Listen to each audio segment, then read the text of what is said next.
तीसरे अध्याय के महात्म। श्री भगवान कहते हैं, प्रिय जन, स्थान में एक जड़ नामक ब्राह्मण था जो कौशिक वंश में उत्पन्न हुआ था। उसने अपना जातीय धर्म छोड़कर बनिए की वृत्ति में मन लगाया। उसे पराई स्त्रियों के साथ व्यभिचार करने का व्यसन पड़ गया था। वह सदा जुआ खेलता, शराब पीता और शिकार खेलकर जीवों की हिंसा किया करता था। इसी प्रकार उसका समय बीतता था। धन नष्ट हो जाने पर वह व्यापार के लिए बहुत दूर उत्तर दिशा में चला गया। वहाँ से धन कमाकर घर की ओर लौटा। बहुत दूर तक का रास्ता उसने तय कर लिया था। एक दिन सूर्यास्त हो जाने पर जब दसों दिशाओं में अंधकार फैल गया, तब एक वृक्ष के नीचे उसे लुटेरों ने धर दबाया और शीघ्र ही उसके प्राण ले लिए। उसके धर्म का लोप हो गया, इसलिए वह बड़ा भयानक प्रेत हुआ। उसका पुत्र बड़ा धर्मात्मा और वेदों का विद्वान था। उसने अब तक पिता के लौट आने की राह देखी। जब वे नहीं आए, तब उसका पता लगाने के लिए वह स्वयं भी घर छोड़कर चला गया। वह प्रतिदिन खोज करता, मगर राहगीर से पूछने पर भी उनका कुछ समाचार नहीं मिलता था। तदनंतर एक दिन एक मनुष्य से उसकी भेंट हुई जो उसके पिता का सहायक था। उससे सारा हाल जानकर उसने पिता की मृत्यु पर बहुत शोक किया। वह बड़ा बुद्धिमान था। बहुत कुछ सोच विचार कर पिता का पारलौकिक कर्म करने की इच्छा से आवश्यक सामग्री साथ ले उसने काशी जाने का विचार किया। मार्ग में 7-8 मुकाम डालकर वह 9वें दिन उसी वृक्ष के नीचे पहुंचा जहां उसके पिता मारे गए थे। उस स्थान पर उसने संध्या उपासना की और गीता के 3 अध्याय का पाठ किया। इसी समय आकाश में बड़ी भयानक आवाज हुई। उसने अपने पिता को भयंकर आकाश में देखा। फिर तुरंत ही अपने सामने आकाश में उसे एक सुंदर विमान दिखाई दिया जो महान तेज से व्याप्त था। उसमें अनेकों क्षुद्र घंटिकाएं लगी थी। उसके तेज से समस्त दिशाएं अलौकिक हो रही थी। यह दृश्य देखकर उसके चित्त की व्याग्रता दूर हो गई। उसने विमान पर अपने पिता को दिव्य रूप धारण किए विराजमान देखा। उनके शरीर पर पीताम्बर शोभा पा रहा था और मुनिजन उनकी स्तुति कर रहे थे। उन्हें देखते ही पुत्र ने प्रणाम किया। तब पिता ने भी उसे आशीर्वाद दिया। तत्पश्चात उसने पिता से यह सारा वृत्तांत पूछा। उसके उत्तर में पिता ने सब बातें बताकर इस प्रकार कहना आरंभ किया, बेटा, देववश मेरे निकट गीता के 3 अध्याय का पाठ करके तुमने इस शरीर के द्वारा किए हुए दुष्चर्य कर्म बंधन से मुझे छुड़ा दिया। अतः अब घर लौट जाओ, क्योंकि जिसके लिए तुम काशी जा रहे थे वह प्रयोजन इस समय 3 अध्याय के पाठ से ही सिद्ध हो गया है।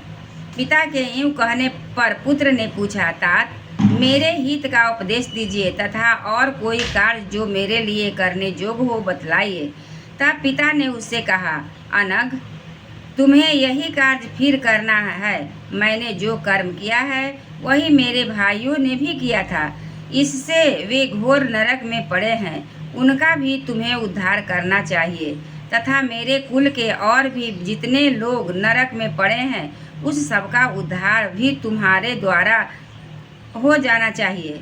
यही मेरा मनोरथ है। बेटा, जिस साधन के द्वारा तुमने मुझे संकट से छुड़ाया है उसी का अनुष्ठान कर औरों के लिए भी करना उचित है। उसका अनुष्ठान करके उससे होने वाला पुण्य उन नारकी जीवों को संकल्प करके दे दो, इससे वे समस्त पूर्वज मेरी ही तरह यातना से मुक्त हो स्वल्प काल में ही विष्णु के परम पद को प्राप्त हो जाएंगे। पिता का यह संदेश सुनकर पुत्र ने कहा, तात यदि ऐसी बात है और आपकी भी यही ही रुचि है तो मैं समस्त नारकी जीवों को का नरक से उद्धार कर दूंगा। यह सुनकर उसके पिता बोले, बेटा एवं मस्तु, तुम्हारा कल्याण हो, मेरा अत्यंत प्रिय कार्य संपन्न हो गया। इस प्रकार पुत्र को आश्वासन देकर उसके पिता भगवान विष्णु के परम धाम को चले गए। तत्पश्चात भी वह भी लौटकर जन स्थान आया और परम सुंदर भगवान श्री कृष्ण के मंदिर में उनके समक्ष बैठकर पिता के आदेशानुसार गीता के 3 अध्याय का पाठ करने लगा।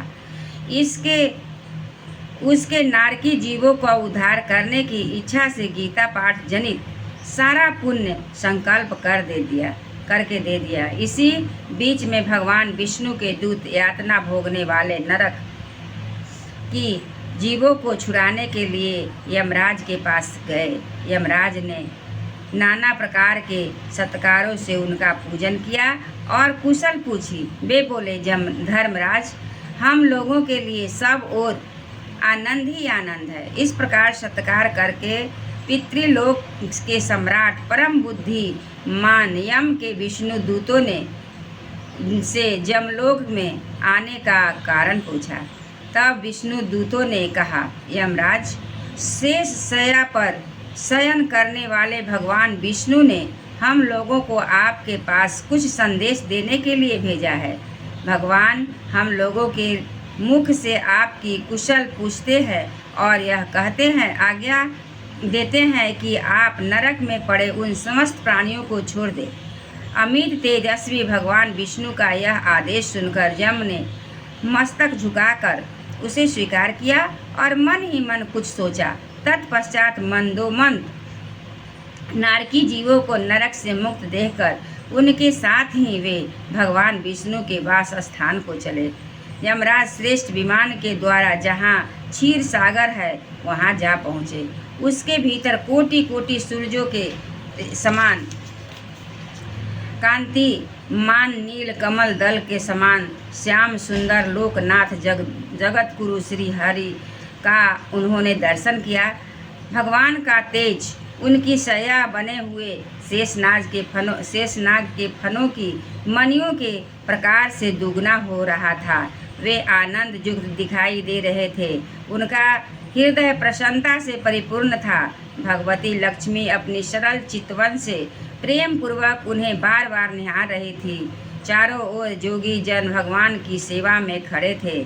उन जोगियों की आंखों के तारे ध्यानस्थ होने के कारण निश्चल प्रतीत होते थे। देवराज इंद्र अपने विरोधियों को परास्त करने के उद्देश्य से भगवान की स्तुति कर रहे थे।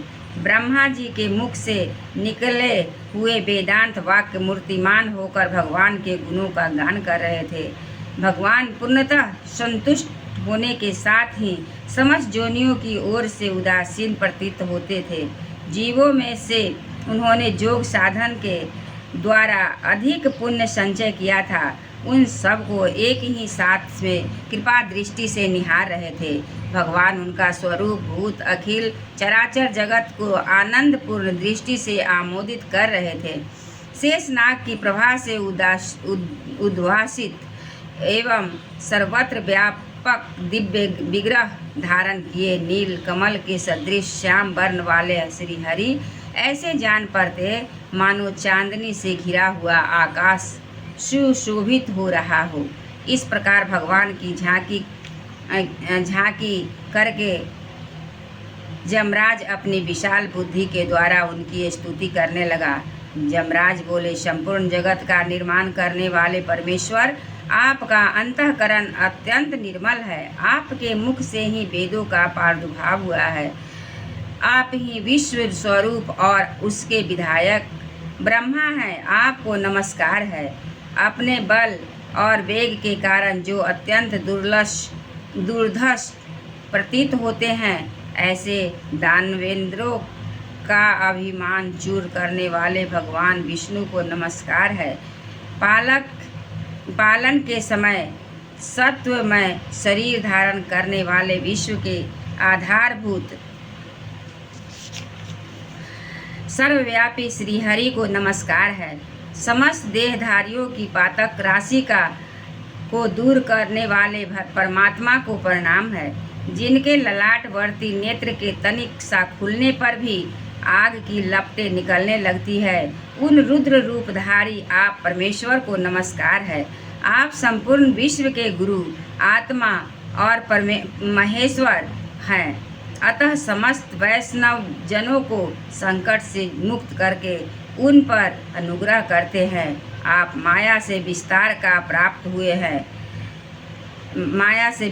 प्राप्त हुए हैं।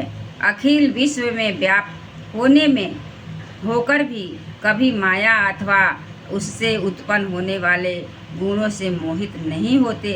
माया और माया जनित गुणों के बीच में स्थिर होने पर भी आप पर उनमें से किसी का प्रभाव नहीं पड़ता।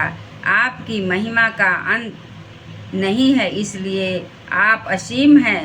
फिर आप वाणी के विषय कैसे हो सकते हैं? अतः मेरा मौन रहना ही उचित है। इस प्रकार स्तुति करके यमराज ने हाथ जोड़कर कहा, जगद्गुरु, आपके आदेश के से इन जीवों को गुण रहित होने पर भी मैंने छोड़ दिया है। अब मेरे जोग और भी जो कार्य हो उसे बतलाइए। उनके यूँ कहने पर भगवान मधुसूदन मेघ के समान गंभीर वाणी द्वारा मानो अमृत रस से सींचते हुए बोले, धर्मराज, तुम सबके प्रति समान भाव रखते हो। लोगों का पाप से उद्धार कर रहे हो। तुम पर देहधारियों का भार रखकर मैं निश्चिंत हूँ। अतः तुम अपना काम करो और अपने लोक को लौट जाओ। यूँ कहकर भगवान अंतर्ध्यान हो गए। यमराज भी अपनी पुरी को लौट आए। तब वह ब्राह्मण अपनी जाति के और समस्त नारकी जीवों का नरक से उद्धार करके स्वयं भी श्रेष्ठ विमान द्वारा श्री विष्णु धाम को चला गया। इति श्री तीसरा अध्याय के महात्म्य।